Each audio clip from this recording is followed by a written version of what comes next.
श्रीमद् भागवत कथा एवं श्री राम कथा की अमृत वर्षा के लिए पंडित पूज्य श्री दिव्यानंद जी महाराज के YouTube चैनल दिव्य भक्ति सुधा को सब्सक्राइब करें और सुंदर कथा प्रसंगों एवं भजनों का आनंद प्राप्त करें। भगवान शंकर ने कहा, देखो देवी, जब मैं कथा सुनाता हूँ तो अपनी आँख को बंद करके कथा सुनाता हूँ। तुम कथा सुनोगी कि नहीं सुनोगी मुझे कैसे पता चलेगा? इसलिए एक काम करना, जैसे हम लोग कथा सुनते कोई तो हाँ जी कहते हैं ना, उसी प्रकार से आप हाँ जी जैसे ओम ओम कहते रहे ना, तो मुझे पता चलते जाएगा कि आप कथा सुन रही है। माता पार्वती ने कहा, ठीक है बाबा महाराज। और आज भगवान शंकर ने बड़ा सुंदर मंगलाचरण किया और मंगलाचरण करके बाद बड़ा सुंदर कथा कर महाराज आज आरंभ कर दिया। कथा कहते गए बड़ा आनंद आ रहा है जी। किनको? माता पार्वती को बड़ा आनंद आ रहा है। और आज देखिए भगवान शंकर, हम लोग जैसे कथा थोड़ी ना कह रहे थे 4 घंटा वाली, वो सुबह बैठे तो महाराज सीधा रात्रि में उठे। कथा चल रही है और चौथे दिन में तो रसगुल्ले की कथा आती है। इसकी कथा बड़ा मीठा लग रहा है। रसगुल्ले माने भगवान कृष्ण का जन्म होए तो रसगुल्ला से कोई कम है क्या?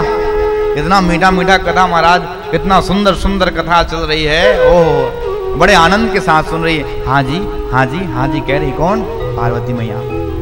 लेकिन कभी कभी बैठे बैठे थकावट लग जाती है। कथा चल रही थी महाराज। और ऊपर में कौन था? उसी वृक्ष के ऊपर में कौन था? सुखदेव, तोता का बच्चा, वो भी कथा सुन रहा है महाराज। कथा जैसे ही चूजा था आरंभ हुआ तो थोड़ा थोड़ा उसमें पंख आना आरंभ हो गया। पंख आरंभ हुआ महाराज, बड़ा आनंद आ रहा है उसको भी। माता पार्वती को अचानक नींद आ गया और नींद आ गया तो हाँ जी ओम ओम कहना बंद हो गया। तोता ने सोचा माता पार्वती तो भगवान शंकर उनको कभी भी कथा सुना सकते हैं ना, लेकिन मुझे तो बार बार अवसर मिलने वाला नहीं है, तो क्या किया जाए? जानते हैं तोता का एक लक्षण है, हम जैसा बात करें ना वैसा ही बात कर देवे। इसलिए तोता ने महाराज जैसे पार्वती मैया हाँ जी कहती ना, उसी के हिसाब से हाँ जी कहना आरंभ कर दिया। भगवान शंकर तो आंख बंद किए थे, लग रहा है कि पार्वती कथा सुन रही है। और बड़ा सुंदर महाराज कथा चल रहा है। और जैसे ही 5वां दिन, 6वां दिन, 7वां दिन, इस प्रकार से कथा का जैसे विश्राम हुआ ना, बड़ी जोर से जयकारा लगाया। किसने? भगवान शंकर ने। बोली भक्तवत्सल भगवान की जय हो, कृष्ण की जय हो। कथा महाराज इतने में तो पार्वती मैया झकना के उठ गई। बोली उद्धव ने फिर क्या कहा महाराज? भगवान शंकर बोले कथा तो विश्राम हो गया और आप उद्धव की बात पूछती हो।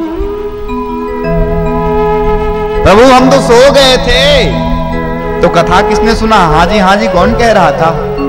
इधर झांके महाराज कोई नहीं, इधर झांके कोई नहीं, इधर झांके कोई नहीं। और जैसे ही पीछे झांक करके देखा, पेड़ में कौन था? घोंसला पे महाराज तोता का बच्चा। भगवान शंकर महाराज क्रोध के मारे कांपने लग गए, त्रिशूल को निकाला। बोले तुमने ब्रह्म विद्या की चोरी किया है, तुमने कथा सुना है, उससे कोई परहेज नहीं, लेकिन तुमने महाराज व्यास के पीछे और व्यास से ऊपर होके कथा श्रवण किया है, बिना बताए कथा श्रवण किया है।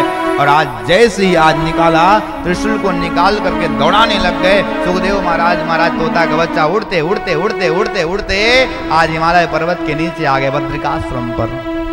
बद्रिका आश्रम के पास में महाराज एक पर्णकुटी थी। किसकी? साम्य प्राश नाम की व्यास जी की। व्यास जी महाराज बूढ़े हो गए और उनकी जो महाराज पत्नी है कहती हैं ऐसा कुछ उपाय करो ना जिससे हमको ही पुत्र की प्राप्ति हो जाए। व्यास जी कहते चिंता मत करो, कोई है वही जो राम रचि राखा को करी तर्क बढ़ा वही शाखा। ठाकुर जी की कृपा होगी तो अवश्य हमारा पुत्र होगा। और जैसे ही उनको आश्वासन दिया महाराज, भगवान शंकर उस तोता को दौड़ाते आ रहे हैं। वो आगे चलते जा रहे हैं। महाराज व्यास जी की पत्नी को बड़ी जोर से उबासी आई। उबासी माने जमाई। और जैसी जोर से उबासी आई, छोटा सा तोता का बच्चा व्यास जी के उस पत्नी के मुख में जाके घुस गया। महाराज देखा व्यास जी की पत्नी, भगवान शंकर चुपचाप प्रणाम किए और अपने कैलाश धाम पे चले गए। महाराज इस प्रकार आज सुखदेव ने अपनी माँ बिकटा के गर्भ में जाकर प्रवेश किया। बोले सुखदेव जी महाराज की जय हो, सुखदेव जी महाराज की